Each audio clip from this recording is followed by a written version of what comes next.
परिवार में किसी की मृत्यु के बाद मुंडन क्यों करवाते हैं? मैं दावे के साथ कह सकता हूँ 99% लोग नहीं जानते हैं असली कारण। तो इसको जानना भी ज़रूरी है। वैसे तो हमारे परिवार में परिजन में कभी कुछ होता है, ऐसे किसी की मृत्यु हो जाती है तो लोग बाल कटवा लेते हैं, लेकिन इसके असली वजह नहीं जानते हैं। नमस्कार, कैसे हैं आप सब? परिवार में किसी की मृत्यु के बाद मुंडन क्यों करवाते हैं? 99% लोग नहीं जानते हैं असली कारण। आइए जानते हैं। परिवार में जब भी किसी का निधन हो जाता है तो एक शोक की लहर उत्पन्न हो जाती है। हालांकि परिवार के सदस्यों को अपने दुखों को भूलकर जल्द से जल्द अंतिम संस्कार की तैयारी करनी पड़ती है।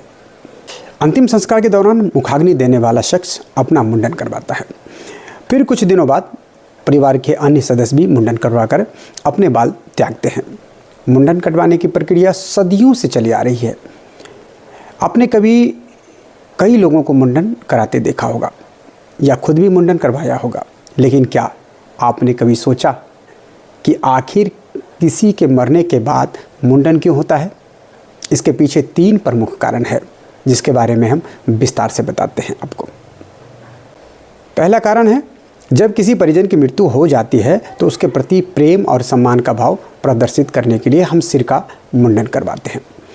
हम एक तरह से उन्हें संदेश देते हैं कि आपके जाने का हमें कितना दुख है, इसलिए हम आपके सम्मान में अपने एक प्रिय चीज़ का त्याग कर रहे हैं।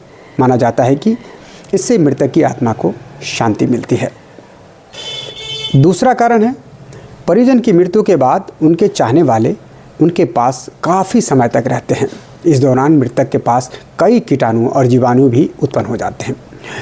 इनके कीटाणुओं के और जीवाणुओं को शरीर से दूर करने के लिए अंतिम संस्कार के बाद सिर का मुंडन करवाने, नाखून काटने, धूप में बैठने और स्नान करने जैसे नियम बनाए गए हैं।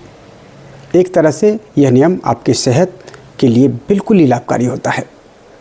तीसरा कारण है, कहा जाता है कि आत्मा का परिजनों के संपर्क में आने का सबसे आसान माध्यम उसके बाल होते हैं। यदि आत्मा को हमसे मोह हो जाए और वह हमारे साथ ही रहना चाहे तो उसे मोक्ष की प्राप्ति नहीं होती है। यह बाल उसे आकर्षित करते हैं और पल्लव जाने से रोकते हैं। यही वजह है कि मुखाग्नि देने वाला शख्स अंतिम संस्कार से पहले अपने बालों का त्याग कर मुंडन करवाता है। इससे मृतक की आत्मा उस परिजन के संपर्क में नहीं आती है और उसे मोक्ष को प्राप्त होता है। तो अब आप अच्छे से जान गए हैं कि आखिर अंतिम संस्कार से पहले मुंडन क्यों करवाया जाता है। इस मुंडन को लेकर भी लोगों के अलग अलग नियम होते हैं, अलग अलग विचार होते हैं। कुछ परिवार में फैमिली के सभी पुरुष सदस्यों का मुंडन करवा दिया जाता है। वहीं कुछ जगह सिर्फ मृतक के बेटे या फिर उसे मुखाग्नि देने वाले शख्स का ही मुंडन होता है। इस नियम को आज भी लगभग हर हिंदू धर्म के लोग मानते हैं।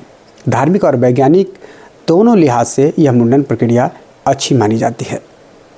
उम्मीद करते हैं कि आपको यह जानकारी पसंद आई होगी। यदि हाँ, तो इसे दूसरों के साथ शेयर करना ना भूलें, ताकि हर कोई इस मुंडन के पीछे की असली रहस्य को जान सके। उससे उनके ज्ञान में वृद्धि होगी और वे हमारे धर्म के बारे में गहराई से जान सकेंगे। अगर हमारे वीडियो अच्छा लगा तो इसको लाइक कीजिए, सब्सक्राइब कीजिए, शेयर कीजिए और कमेंट्स के माध्यम से बताइए कि हमारे वीडियो आपको कैसा लगा। बहुत बहुत धन्यवाद।